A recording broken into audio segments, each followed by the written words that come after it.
নমস্কার, অ্যাস্ট্রোলজার সৌরভ আচার্য আমার এই অ্যাস্ট্রোলজি বিষয়ক চ্যানেলে আপনাদেরকে স্বাগত। আজকে আমি কর্কট রাশি 2026 সালটা কেমন যাবে সেটা নিয়ে আলোচনা করব। তো মেজর যেসব গ্রহগুলো আপনাদের ওপরে 2026 সালে প্রভাব ফেলবে সেগুলো কিন্তু অবশ্যই বৃহস্পতি, শনি, রাহু এবং কেতু। বৃহস্পতির অবস্থান কিন্তু খুব একটা ভালো দেখাচ্ছে না, তবে শনি গ্রহ কিন্তু সেটাকে প্রোটেক্ট করার চেষ্টা করবে। শেষে আমি দুটো রেমেডির কথা বলবো, যেখান থেকে আপনারা অসুবিধা কাটিয়ে বেরিয়ে আসতে পারবেন রেমেডিগুলো প্রপারভাবে ফলো করলে, ঠিক আছে? তো যদি আপনি আমার চ্যানেলে নতুন হন, চ্যানেলটিকে সাবস্ক্রাইব করে একটু পাশে থাকবেন। তো চলুন আমি শুরু করছি। দেখুন, বৃহস্পতি গ্রহের যে অবস্থান আপনাদের রাশি সাপেক্ষে দ্বাদশ স্থানে বসে রয়েছে, ঠিক আছে? তো মোটামুটি আপনাদের কিন্তু আনওয়ান্টেড এক্সপেন্ডিচার অনেকদিন ধরে চলছে এরকম হবে, এবং সেটা কিন্তু 2026 সালের প্রথম থেকে মোটামুটি জারি থাকবে, ঠিক আছে? আচ্ছা, তো প্রথমত বলি আপনাদের কর্মের জায়গাটা। কাজের জায়গায় কিন্তু স্ট্যাটাস কিন্তু আপনাদের খারাপ হবে। কাজের জায়গায় কিন্তু যে কোনো রকম সমস্যা কিন্তু তৈরি হতে পারে। এগুলো কিন্তু করবে বৃহস্পতি গ্রহ, ঠিক আছে? তো কাজের জায়গাটা ওঠানামা করাতে আপনাদের কিন্তু মোটামুটি টাকা পয়সার একটু ঘাটতি দেখা দিতে পারে। তো সেক্ষেত্রে কিন্তু স্পেকুলেশন, গ্যামলিং, লটারি, জুয়া এইসব দিকে টাকা পয়সা ইনভেস্ট করতে কিন্তু মনের থেকে আগ্রহ হতে পারে, ইচ্ছা জাগতে পারে। তো এই দিক থেকে কিন্তু একটু সাবধান থাকা ভালো। তো শুধু গ্যামলিং না, মোটামুটি আপনাদের অর্থ কিন্তু এই 2026 সালের প্রথম দিকটা কিছু ভালো কাজে কিন্তু, কিছু শুভ কাজেও কিন্তু খরচা হবে। তো এরকমভাবে যদি চলতে থাকে, আপনারা যদি এক্সপেন্স যদি কন্ট্রোল না করতে পারেন, তো আপনার অর্থবল থাকলেও শেষে কিন্তু এমন একটা সময় আসবে, তখন গিয়ে কিন্তু আপনাদের চরম সমস্যা হতে পারে অর্থের জন্য। নিজের সম্মান মর্যাদা দেখতে গিয়ে যে কোনো কাজে পয়সা খরচা করতে গিয়ে, ঠিক আছে, ভবিষ্যতে এমন একটা সময় আসবে তখন কিন্তু আপনারা মোটামুটি সমস্যায় পড়বেন। তো টাকা পয়সার দিক থেকে মোটামুটি এখন থেকেই সংযত হওয়া ভালো। সেভিংস করলে কিন্তু মোটামুটি ভবিষ্যতে আপনারা সেই কঠিন সময়টাকে ফেস করতে পারবেন, ঠিক আছে? আর কাজের জায়গায় কিন্তু মোটামুটি একটা ওঠাপড়া লেগেই রয়েছে। হয়তো এমনও হতে পারে আপনি যে এফোর্ট দিচ্ছেন কাজের জায়গায় সেই রকম মনের মতো ফল পাচ্ছেন না। তার ফলে শরীর মন কিন্তু উদ্বিগ্ন হতে পারে। মে মাস পর্যন্ত কিন্তু এমনই চলবে। জুন মাসের পর থেকে কিন্তু কর্মক্ষেত্রে ট্রান্সফারও হতে পারে। অনেকের কিন্তু জব চেঞ্জ হতে পারে এবং সেখানে গিয়েও মোটামুটি সাফার করতে হতে পারে। আর দূরে কাজে গেলে রিলেটিভসদের থেকে কিন্তু দূরে থাকতে হবে, তো সেক্ষেত্রে মন টিকতে নাও পারে। তবে এটা কিন্তু খুব একটা বড় প্রবলেম না। বড় প্রবলেম হবে আপনাদের কিন্তু আনওয়ান্টেড কিন্তু এনিমি তৈরি হবে, শত্রু তৈরি হবে, যারা আপনাদের কিন্তু ক্ষতি করার চেষ্টা করবে। তো শত্রুতা এবং বাড়তি এক্সপেন্ডিচার জন্য কিন্তু আপনাদের মোটামুটি 2026 সালের প্রথম দিক থেকে কিন্তু একটু সমস্যা তৈরি হবে। গভর্নমেন্ট কারণেও কিন্তু আপনাদের পয়সা খরচা হতে পারে। এরকম হতে পারে যে ট্যাক্স ভরতে গিয়ে আপনার অতিরিক্ত পয়সা বেরিয়ে গেল। আর এইসব জিনিস ফেস করতে হলে আপনাদের মনের উপরেও তার প্রভাব আসবে। তো কোনো কিছুতে আপনাদের কিন্তু ভালো লাগবে না। তবে হ্যাঁ, একটা ভালো জিনিস হতে পারে, কর্কট রাশির জাতক জাতিকারা যারা আছেন তারা কিন্তু নতুন বাবা বা মা হতে পারেন। আপনাদের ঘরে কিন্তু নবজাত শিশুর জন্ম হতে পারে।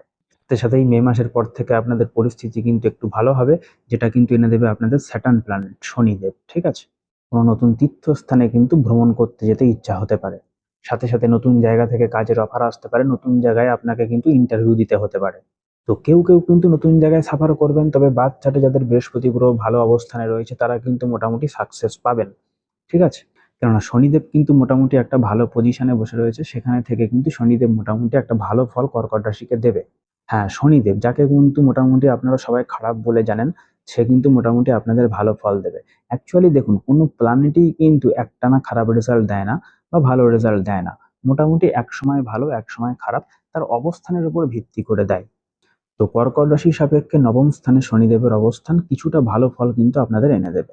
সেখানে থেকে কিছুটা কমফোর্টের জায়গা আপনাদের তৈরি করবে। তবে হ্যাঁ, সাবধান, কিছু আহ, নারী সঙ্গ কিন্তু হতে পারে। যারা আনম্যারিড তাদের তো ঠিক আছে, কিন্তু যারা ম্যারিড তাদের কিন্তু সেদিকে মন না দেওয়াই ভালো।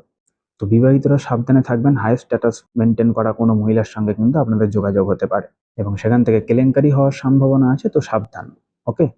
তার পাশাপাশি নতুন শত্রু জন্মাতে পারে। তো মনে কিন্তু একটা ভয় উদ্বেগ কাজ করবে। তবে হ্যাঁ, শত্রু কিন্তু আপনাদের কোনো ক্ষতি করতে পারবে না। কিছু আননোন সোর্স থেকে পয়সা কিন্তু আপনাদের আসবে। নতুন গাড়ি কেনার সামর্থ্য কিন্তু আপনাদের হতে পারে। আপনাদের এফোর্ট কিন্তু আপনাদের সাকসেস এনে দেবে। যারা বিজনেসে করেন, বিশেষ করে পার্টনারশিপে বিজনেস করেন, তাদের কিন্তু বিজনেসের জায়গাটা খেয়াল রাখাটা জরুরি, ঠিক আছে? কেননা বিজনেসের দিক থেকে কিন্তু পয়সা, জুয়েলারি হারানোর কিন্তু সম্ভাবনা রয়েছে। এছাড়া রাহুর দৃষ্টি এবং কেতুর অবস্থানের উপর ভিত্তি করে কিছুটা ভালো মন্দ মিশ্রিত ফল কিন্তু আপনারা পাবেন। যারা শিক্ষার্থী আছেন, কর্কট রাশির শিক্ষার্থীরা কিন্তু পড়াশোনায় মোটামুটি ভালো করবে। যারা মাধ্যমিক পরীক্ষা দেবে তাদের কিন্তু পরীক্ষা ভালোই হবে, এবং মাধ্যমিক পরীক্ষার পরে যারা উচ্চশিক্ষা নিয়ে এগোবে তাদেরও কিন্তু মোটামুটি অগ্রগতি ভালোই হবে। আর স্বাস্থ্যের দিক থেকে যদি আমি বলি, কর্কট রাশির জাতক জাতিকাদের শনিদেবের অবস্থান কিন্তু তাদের বাবার দিক থেকে খুব একটা ভালো নয়, বাবার হেলথ কিন্তু খারাপ হবে, ঠিক আছে।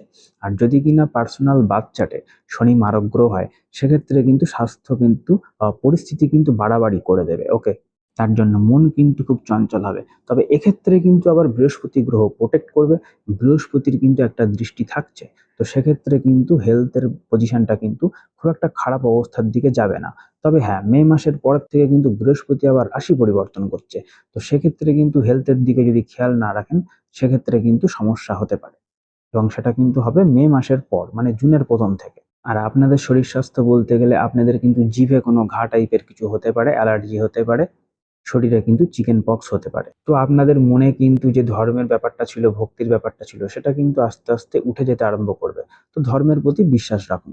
তো আমি কিছু রেমেডির কথা বলে দিচ্ছি। রাহু গ্রহকে সন্তুষ্ট করার জন্য সন্ধ্যের পরে দক্ষিণ পশ্চিম দিকে মুখ করে বসে ওম রাম রাহুবে নমঃ এই মন্ত্রটি 108 বার করে আপনারা জপ করতে পারেন। আর সকালবেলা করে স্নান করে উঠে কলা গাছের গোড়ায় জল অর্পণ করুন। তাতে করে বৃহস্পতি গ্রহের খারাপ প্রভাব আপনাদের জীবন থেকে কম হয়ে যাবে। তো ভিডিওটা ভালো লাগলে লাইক করে দেবেন ও চ্যানেলটাকে একটু সাবস্ক্রাইব করে দেবেন। হরে কৃষ্ণ।